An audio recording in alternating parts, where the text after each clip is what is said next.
Yesterday, Bill Belichick had to deflect plenty of questions about Tom Brady on a conference call for the upcoming draft. But on that same conference call, he also referred to his second-year QB, Jarrett Stidham, as Stid. So, Shannon, big deal or no big deal that Belichick already on a nickname basis with Jarrett Stidham, calling him Stid? This is what he doing to Tom Brady. Turning the page. Turning the page. We on the Cincinnati. That's what we do. Skip Bayless, for the men and women that have covered Coach Belichick, and I've followed him for a very, very long time, I've never known Coach Belichick to suffer a nostalgic breakdown. I've never known him to practice sentimentality.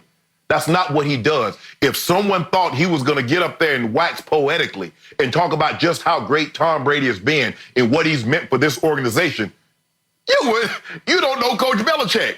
You know what he does. This is how he does things. Tom Brady and what he accomplished can't help the New England Patriots moving forward. Skip, that's why he got so frustrated about when they lost in 2014 to Kansas City. And they kept asking about it. Well, what happened? And yada, yada, yada. And he just finally said, we're on to Cincinnati. Basically what he says, we're on the Steeds. The only thing that would have really done it, he said, look here, man, we got Steady and we gonna be okay. That's what his name is, Steady. That's what they call him, Skip Bayless. And you mad because he called Tom, Tom. Yeah, that's what a regular name. He ain't cool with Tom like that. He already gave Jarrett Stidham a nickname, called him Stids or Steady, and he called Jimmy Garoppolo on the phone and texted him to let him know what time it is. And Tom Brady didn't like that. Skip Bayless doesn't like that. But Coach Belichick did exactly what everybody knew he would. Skip, he wasn't going to get up there and talk about, oh, yeah, Tom was so great for us. It was 20 years and we were going to miss Tom, yada, yada, yada. Everybody that knew Coach Belichick or knows Coach Belichick knew exactly what he was going to say. He was going to be very dismissive. He was going to try to minimize the times in which he said the name Tom Brady, realizing there's nothing Tom has done in those last 20 years that's going to help the New England Patriots in the 2020 season. So why talk about that? Just like he does when you win or lose, it's on to the next opponent. So in other words, Skip Bayless, on the Steeds. So I'll take your points one at a time. I had no problem with what Coach Belichick said about now departed Tom Brady. Obviously, he's out of sight, out of mind, and it is on to Cincinnati and on to the draft for Belichick. I don't have a problem with that because he didn't do that dismissively. At one point, he said, I'm going to paraphrase it, he said, what I wrote in my statement last week or whenever it came out was what I believed, and I believed every word that I wrote in my statement, and I believe that he did believe what he wrote. And he said, we'll be talking about Tom for years to come here. Well, obviously they will. He's the GOAT. And yet, when it was time to talk about the other quarterbacks, about Brian Hoyer and Jarrett Stidham, he referred to Brian Hoyer as Brian, and then he referred to Jarrett Stidham as Stid. Well, to your point, Shannon, you heard on the podcast that the McCourties did the other day, they call him Stiddy with a Y on it, Stiddy. But right. Belichick just called him Stid. Stid? Okay, so Shannon, I have been closely observing Bill Belichick for these 20 years, in large part because of Tom Brady.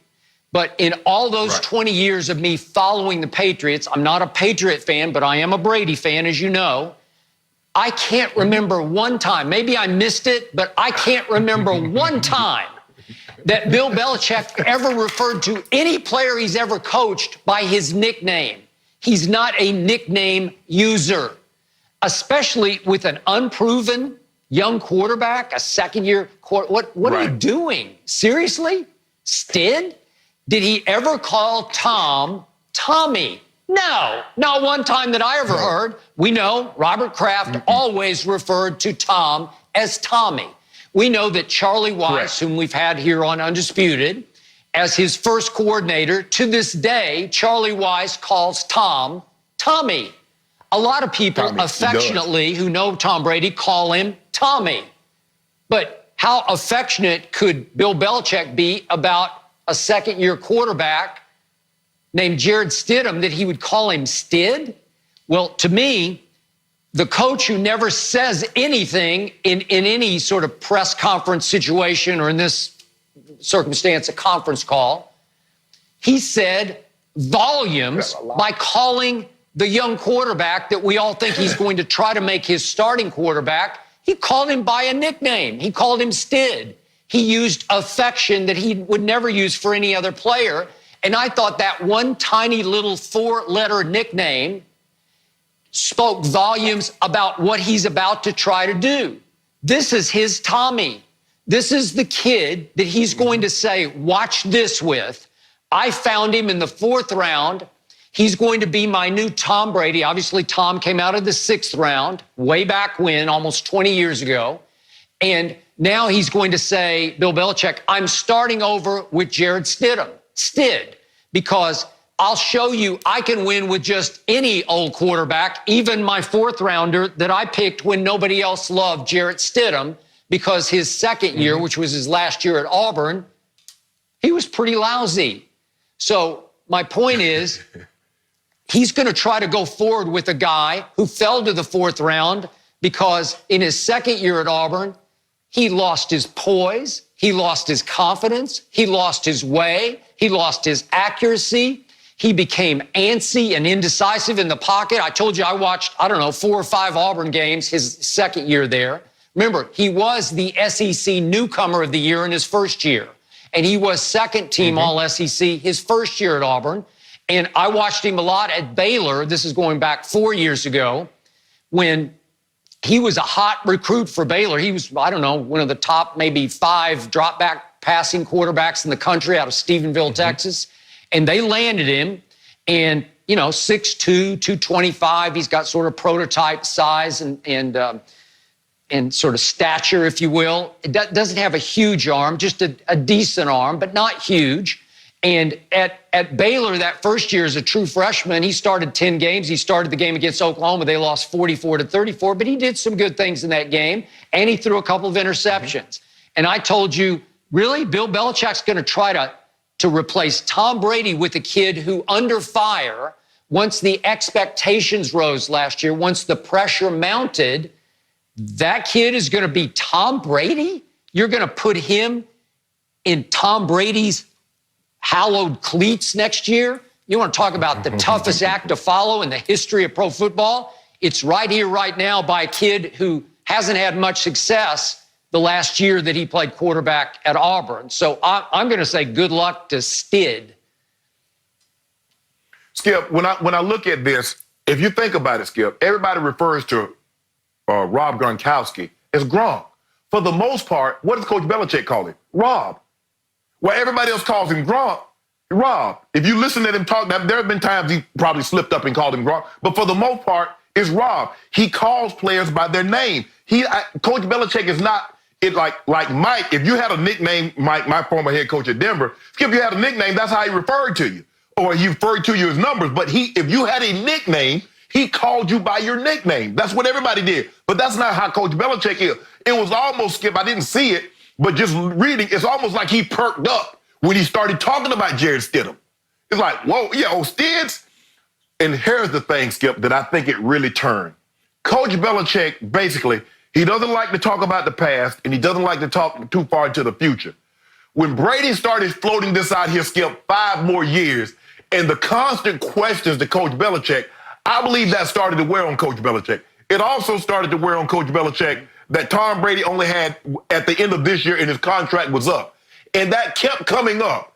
And Coach Belichick would always we'll address that at the end of the season. I'm trying to win a football game now. What does that have to do with now? And Skip, Coach Belichick doesn't like distraction. Anything that he deems as a distraction, he wants it gone.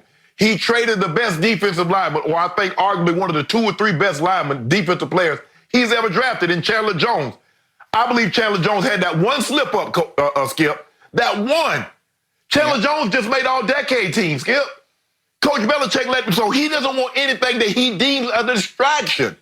And I believe that the constant talking about Brady and play until he's 45 and yada, yada, yada, I believe that started to wear on Coach Belichick. And Coach Belichick says, you know what?